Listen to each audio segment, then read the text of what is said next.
Hey all, hope you all are great over there and learning English. And at the same time, you're watching my videos and you are improving your English day by day. And the best thing you can do to improve your English is you can collect lots of words, but not by cramming, but using them and having them in your pockets. Alright, not in your pockets, but in your mind always.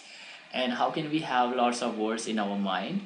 Not by cramming the dictionaries, we can just use them, and if we use them thousands time, it the words automatically stick in our mind. So let's have another word, and if you understand the words, try to use them thousand times everywhere. So the first word is all together. So all together means all in one place. All right. Second word is altogether. So altogether means in total. So let's see the uses.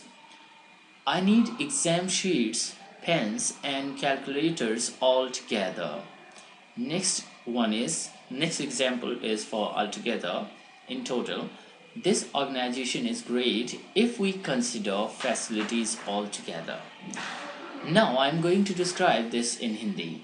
पहला word है आपके पास all together.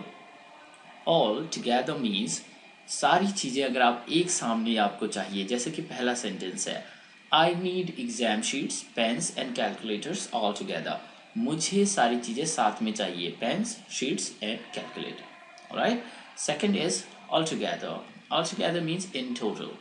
इसका मतलब होता है कि सारी चीज़ें मीन्स कंबाइंडली हम जब किसी चीज़ को कंसिडर करते हैं, जैसे this organisation is great if we consider facilities all together. इसका मतलब है कि अगर हम ये ऑर्गेनाइजेशन काफ़ी अच्छा है अगर हम सारी फैसिलिटीज़ को एक साथ मिला के देखें. आशा है आप लोगों को समझ आया होगा. Hope you all are now capable to use these two words in your sentences, and now the picture is clear. Use these words in your sentences. You can make few sentences in comment box so that I can check and I'll reply you back with your feedbacks. So now it's time to subscribe my channel. Don't forget to subscribe. Thank you. By doing this, you are helping me. Bye bye. See you. And please watch my another videos. Bye bye.